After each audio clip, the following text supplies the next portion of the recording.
Bunaqa olmalar qayerda yetishtiriladi deb o'ylardilar. Bunaqa olmalar Baxmalda, Oyqar savxozida yetishtiriladi. Chetdan kelmaydi bunaqa olmalar O'zbekiston bozorlariga. Hosilni ko'rsating. Dehqonlarimizga rahmat, juda ham chiroyli qilib mana olma o'ta ham zo'r. 500 kilo hosili bor. Do'stlar, 10 yoshli olmani oldida turibmiz. Buni endi bitta ko'rib sizlarga xudo xolasa torvuz so'ygandek so'yiladigan olmalar.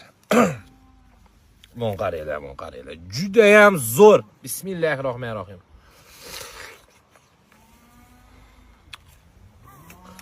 Videoni ko'rayotganga ham bitta tilib beraylik.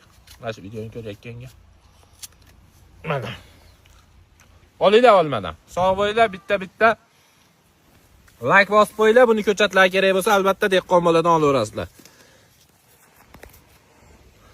Atrofni qarang, go'zalligini degan gaplar bor. Atrofni qarang, go'zalligini degan gaplarni mana shu videoga qo'yadigan